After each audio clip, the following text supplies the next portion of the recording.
Ada seorang yang sangat tua di Mekah. Dia menaungi kurang lebih 8 orang wanita. Cuma dia sendiri laki-laki. Umurnya 60 tahun, hampir 70 tahun. Ini cerita teman-teman sekalian. At-Tabari menceritakan karena dia bilang, saya hadir dari awal kisah ini, maka saya coba ceritakan. Dia bilang ada seseorang yang tua, miskin, di musim haji. Dia coba mencari sesuap nasi. Kemudian dia tidak temukan. Lalu dia pulang ke rumahnya. Dia ditanya oleh istrinya, apakah ada makanan buat kita hari ini? Maka dia bilang, saya sudah coba tadi keliling mencari makanan buat kita buka puasa, tapi nggak ada. Kemudian dia bilang, coba saya keluar lagi. Keluarlah orang tua ini, jalan jauh dari rumahnya. Apa kira-kira yang harus dia lakukan? Dia harus kerja kemana? Sambil bermunajat kepada Allah, ya Allah berikanlah rezeki. Sampai karena dia capek, dia duduk di bawah sebuah pohon. Kemudian dia sengaja tangannya dia menyentuh tanah yang ada di situ. Kemudian dia menyentuh seperti satu barang keras gitu. Waktu dia lihat ternyata ada kotak di sebelah dia. Dan kotak ini biasa dipakai untuk ngisi emas. Maka dibuka lah sama dia kotak tersebut. Ternyata betul ada emas dalam. Banyak sekali. Kalau saya tidak salah waktu itu 1000 keping. Ini harta yang luar biasa. Nggak ada orang di bawah pohon. Maka diambil sama dia. Dibungkus dengan rapi. Pada saat itu terlintas di benaknya syaitan menggoda, kau orang miskin, kalaupun kau tidak mau mengambil semua, ambillah minimal 1 batang emas atau 1 koin dinar emas yang kau bisa infakkan untuk buka puasa keluargamu. Tapi dia melawan sambil dia mengatakan, tidak bisa, ini bukan hak saya. Kalaupun ini luqata ini seperti harta yang ditemukan, kan itu syaratnya harus teman-teman sekalian diiklankan selama setahun ya. Selama setahun Anda iklankan, kalau sudah setahun baru bisa mungkin jadi hak milik Anda. Dia pulang ke rumahnya, lalu kemudian dia rencana tidak mau sampaikan kepada istrinya. Terus istrinya rupanya karena membuka pintu melihat ada di tangannya sesuatu, maka istrinya bilang, apa kau sudah bawa bekal buat kami? Kata dia, nggak ada. Lalu kemudian dia mengatakan, tapi apa itu? Di bawah bungkusan kainmu. Dia bilang, ini bukan urusan kamu. Dia bilang, saya minta atas sama Allah, jelaskan apa itu. Karena istrinya membawa nama Allah, maka dia mengatakan ceritanya begini tadi. Istrinya perempuan miskin dengar emas, perempuan kaya saja dengar emas mungkin tertarik, apalagi yang miskin yang susah gitu. Maka dia mengatakan, kalau gitu kita bisa gunakan karena kita orang miskin dan itu harta yang kau temukan. Kata dia, tidak demi Allah. Kalaupun ini kita bisa gunakan setelah 1 tahun kita iklankan. Tidak boleh sembarangan. Maka istrinya bilang, kalau begitu minimal ambil 1 koin dinarnya. Kita pakai buka puasa. Halal buat kita sekarang, kita ini miskin sekali, nggak bisa apa-apa. 8 orang kau harus naungin sekarang. Dia bilang, tidak demi Allah.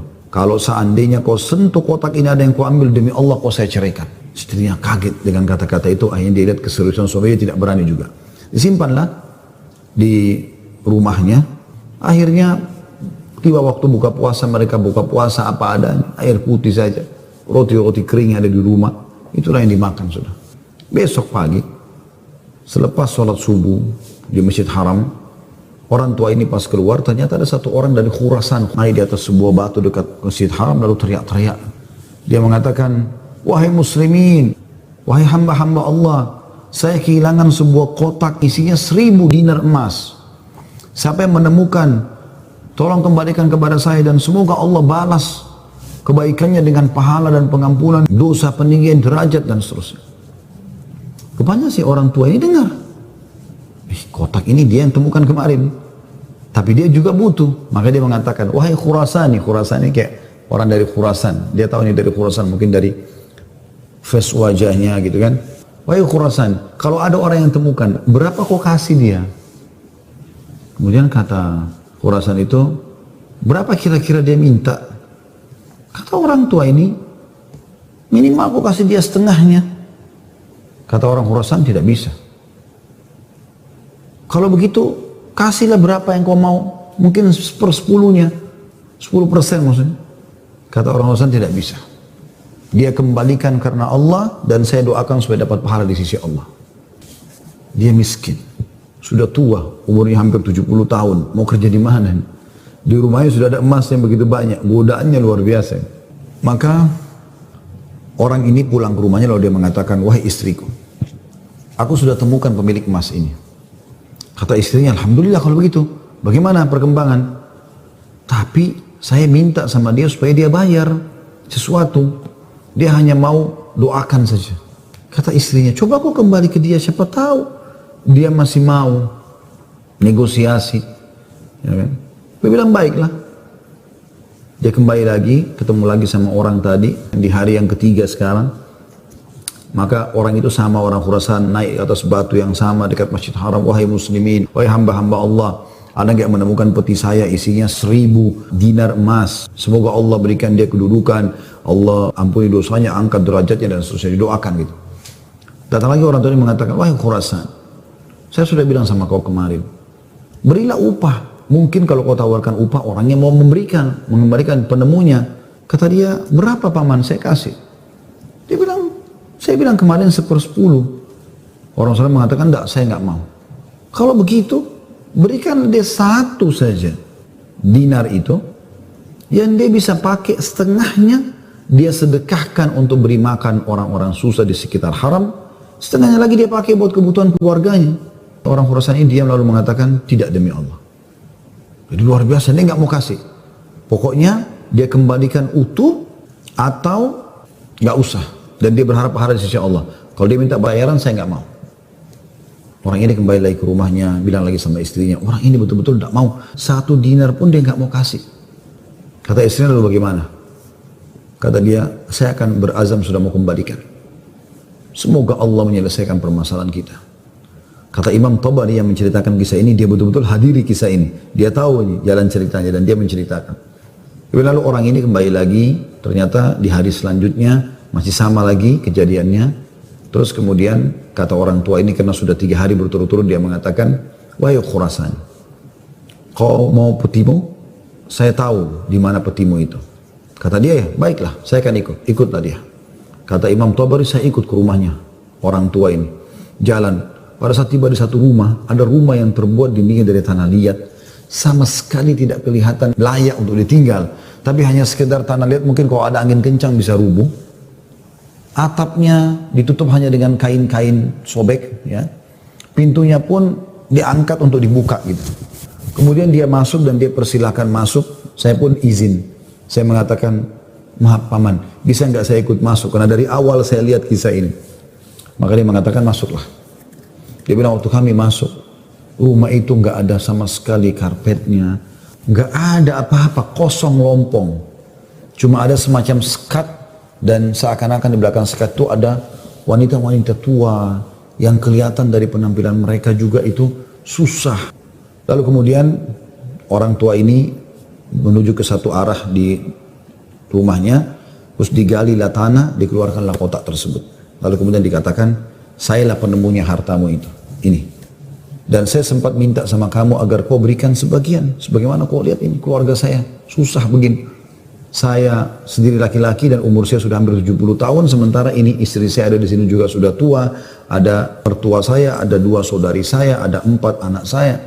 Mereka semua miskin. Maka orang Khurasan itu mengatakan, dia buka, dia periksa, ternyata masih utuh 1000. Dia mengatakan, tidak. Saya tidak akan memberikan apa-apa. Lalu kemudian dia angkat, lalu dia keluar. Saya cuma bisa doakan kamu kebaikan. Waktu dia keluar, kata Imam Tabari, semua perempuan-perempuan tadi yang tua-tua ini ada yang memang bajunya rusuh, seperti orang yang menggigit jari dan kaget ada orang diberikan kembali 1000 dinar, tidak dibayar sedikit pun. Dan tokoh kita ini luar biasa, dia hanya mengatakan inna lillahi wa inna ilaihi raji'un.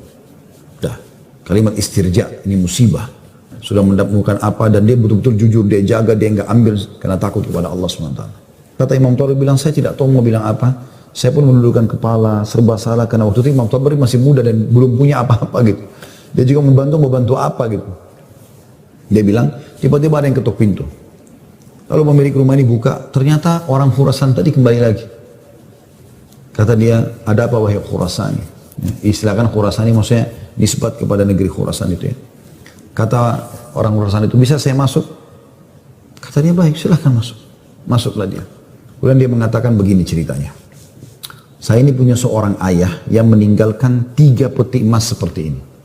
Masing-masing isinya 1000 dinar emas. Ayah saya waktu mau meninggal, dia mengatakan, 1 kotak, berarti 1000 dinar emas, kau bagikan sebagai waris. Itu sudah banyak sekali.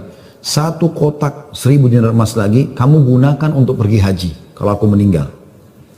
Dan 1 kotak dinar emas lagi, sepertiga hartanya maksudnya, itu kau berikan kepada 1 orang yang sangat miskin dan susah. Saya ingin supaya mereka jadi baik kehidupannya. Maka dia bilang orang Husain ini, itulah sebabnya wahai paman, saya tidak mau memberikan Anda 1 dinar pun. Karena ini amanah orang tua saya. Tapi demi Allah, setelah saya keluar dari sini, saya tadinya memang mau menguji, mau melihat apakah Anda betul-betul susah atau tidak. Ternyata sudah saya lihat tempat Anda dan saya keluar, Anda pun tidak marah, tidak apa. Maka saya melihat Anda orang yang paling layak untuk menerima. Maka ambillah ini semua sedekah atas nama ayahku. Kata Imam Tabari, tiba-tiba orang itu taruh, kemudian dia lari, pergi. Saya berusaha mengejarnya, ingin mengucapkan terima kasih bersama pemilik rumah, kami sudah tidak bisa melihatnya, dia sudah hilang orang itu. Kemudian saya pun dipanggil kembali oleh pemilik rumah, duduk, kemudian dibukalah pada saat itu kotak itu, lalu mulai dia panggil ke-8 wanita yang ada di rumahnya itu. Kata Imam Tabari, demi Allah dia mulai membagi kepada kami rata. Karena jumlah kami 10, maka kami masing-masing mendapatkan 100 dinar. Setelah selesai, lalu dia mengatakan kepada istrinya, wahai istri, bukankah ini lebih baik setelah kita sabar sedikit, Allah menjadikan semua jadi milik kita, daripada kemarin kamu ambil 1 dinar tapi haram. Kemudian dia balik kepada saya, kata Imam Tabari, dan dia mengatakan, demi Allah, baju ini yang saya pakai, dia bilang, hanya ini baju yang utuh di rumah kami. Sebagaimana kau lihat baju-baju ini semua yang dipakai oleh keluargaku, tidak ada yang layak dipakai sholat. Jadi kalau waktu sholat tiba, saya sholat dulu, kemudian saya sembunyi di satu tempat, baju ini saya buka, dipakai oleh istri saya, dipakai sholat, habis itu dibuka, dipakai sholat oleh mertua saya, dibuka, dipakai sholat oleh saudari saya, oleh anak saya. 1 baju. Kata Imam Tabari, saya berterima kasih padanya, kemudian saya pergi. Saya menemukan harta itu sangat berkah dalam hidup saya, dia bilang. Beberapa tahun kemudian saya datang lagi ke Mekah, saya datang ke alamat yang sama, rumah itu sudah tidak ada, saya cari tahu ternyata orang tua ini sudah meninggal, dan saya temukan anak-anaknya yang perempuan 4 itu semua menikah dengan tokoh-tokoh masyarakat Mekah, orang-orang kaya, dan keluarga mereka menjadi orang yang mampu semuanya.